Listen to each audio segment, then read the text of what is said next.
Ilona Rayan. I was born in Port Moresby, Papua New Guinea. Port Moresby being the capital of Papua New Guinea. But more importantly, my roots lie in the province of, well, in Central Province and Milne Bay Province of Papua New Guinea. And you see, I included a picture here of my village, and I'll go into that a little bit later and why it's important and explain a bit of my upbringing. But the past 25 years, I've lived here on Lenape land, on Turtle Island, so New York, here in the United States. And this really is a story of who I am, an Indigenous Melanesian woman, and how I contribute and influence my work and activism in the space that I work in. And for the title of my I wouldn't say presentation, it's my story. I chose to use I instead of indigeneity, because I really thought, it's my indigeneity is really at the end of the day who I am. And so stories are really one way we share our knowledge and pass our culture down in Papua New Guinea. And really important for me is my bubukedu, which is my grandmother. That's how we would spend time, and how she taught me about my culture, my roots, and where I come from. That's how we would spend time together as a child. And so I want to start here in the beginning, the present, and then work my way back. And tell the story, I guess, share how I reconcile my indigeneity lived experience with my work and my personal activism in the climate space. So I work for a non-governmental organization that works specifically with cities, and we work with the world's largest cities. So 97 of the world's largest cities. And when we say the largest cities, we're talking about largest in terms of population, GDP, and most importantly, when it comes to talking about climate change, emissions. What I do specifically is I work with the International Diplomacy Department within the organization. And our work focuses on elevating and bringing the voice of the urban space and the urban arena and cities to the international forum, to the large UN conferences and other large world conferences. But most importantly, I think, especially now, it's really recognizing the roots of the climate crisis, recognizing and acknowledging who was on the front lines and who is the most vulnerable.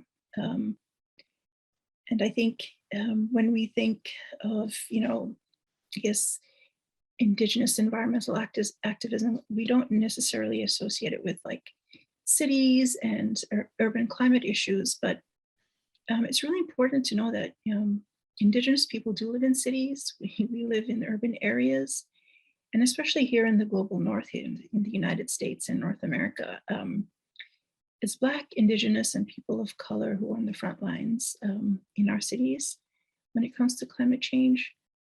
So I guess across the board, we're not only on the front lines globally, but we're on the front lines in the cities and at the urban level as well.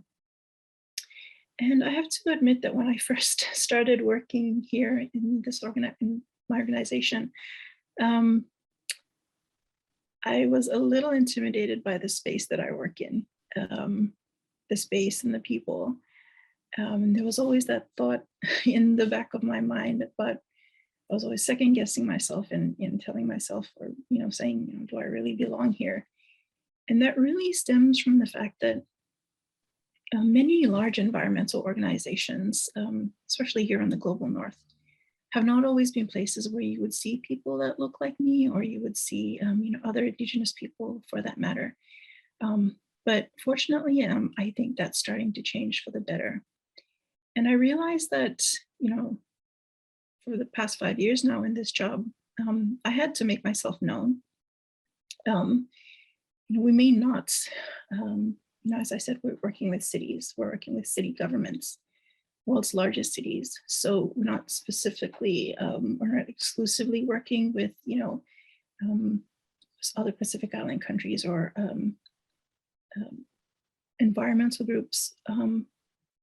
But I think for me, what I bring to it, I see every day as an opportunity to teach my colleagues about who I am, where I come from, and how my roots influence how I approach the climate crisis. What exactly is at stake for us, specifically, me as a Papua New Guinean and having roots in Papua New Guinea and Pacific Islanders, what the climate crisis means for us specifically. So we may not associate, city and urban climate work with Indigenous knowledge and activism, but what connects us, I think, is our end goal and the realization that we need a culture or a climate of change, which may sound corny, but I think we need to acknowledge and understand the roots of the climate crisis and where frontlines communities are coming from. It doesn't matter whether you work on this issue from a national, international level, or for cities or for national governments. I think we're all working towards the same goal, and we need to change our way of thinking. I think this problem is too big.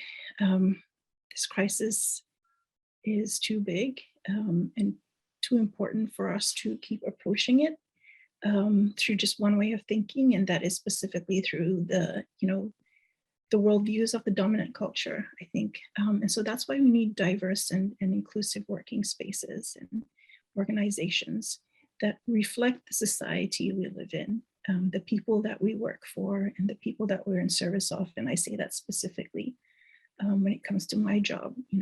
We need to reflect the citizens of the cities that we work for. And also, really importantly, we need to respect and work in solidarity with Indigenous peoples, frontlines communities, and really start giving them the recognition they deserve as, the real true climate environmental leaders. And that it means also acknowledging Indigenous knowledge as science.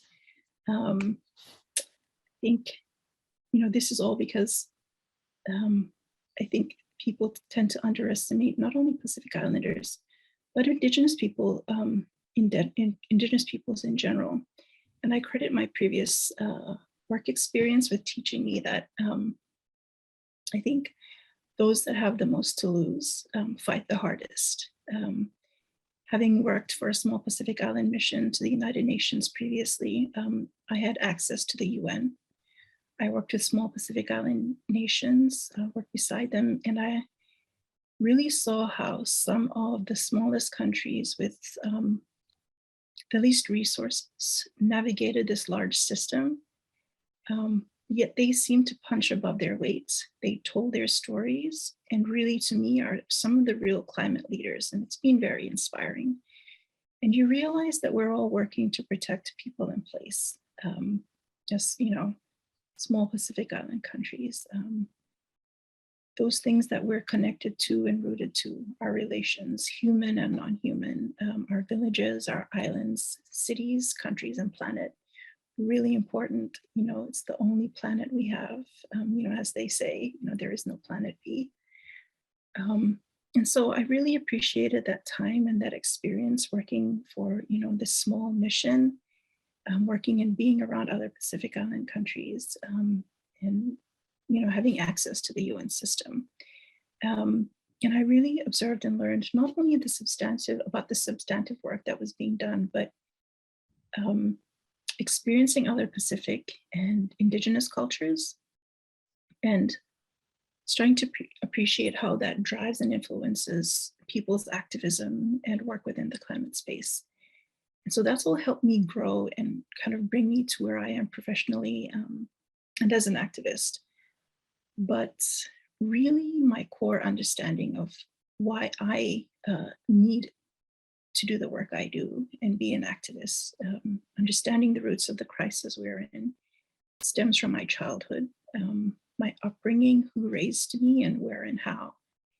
And so for the first 6 years of my life, I was raised by my grandparents in our village, Alatau, in the Milne Bay province in Papua New Guinea. And I spoke language. I spoke our language. In the village, we're surrounded by extended family. We didn't, for the first few years, in our first house, we didn't have indoor plumbing or electricity.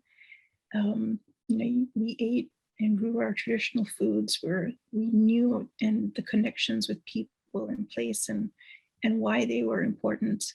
And it was just obviously very different from the world I live in now here in New York.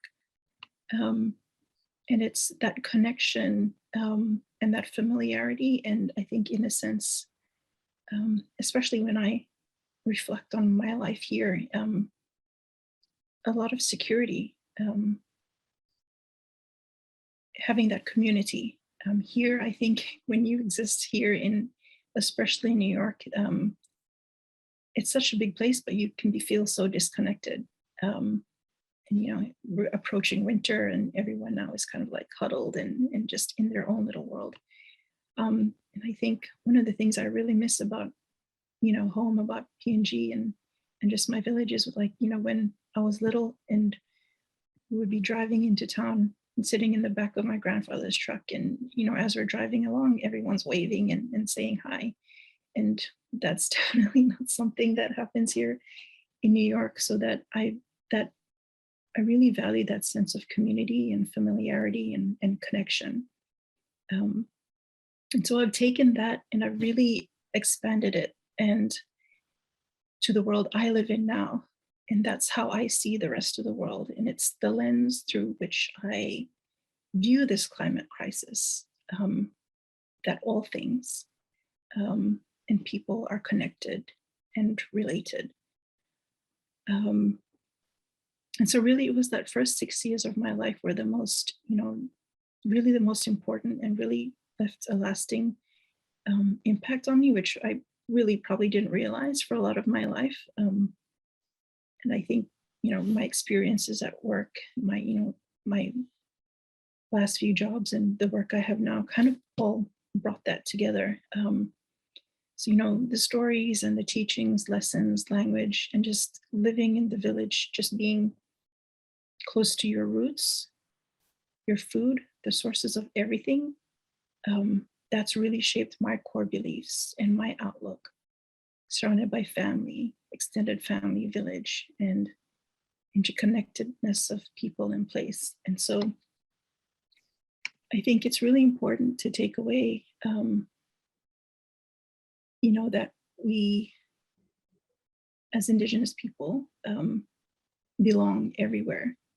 We don't necessarily have to be pigeonholed and just, having to talk about, issues related to, the Pacific or just Indigenous issues. But I think what's unique about us is that we exist in two different worlds. We can exist in the culture of, the dominant culture, but we also exist within, our own culture. And so that is something that is unique and that we can bring to the climate space. And we need more of that. We need more Indigenous voices in spaces like the one I am in. We shouldn't be afraid to share who we are and our knowledge and our indigeneity. And I think that's really important, especially for youth, because this is really crucial if we are to contribute and help usher in a climate of change, to have any really efficient or impactful climate action. And really acknowledging it and understanding the roots of the crisis, the front lines and communities that we're coming from. Again, it doesn't matter whether you're working on this from a national or local level. We're all working towards that same goal. Again, this problem is too big. It's too important. There's too much at stake if we're just to approach it just through one way of thinking.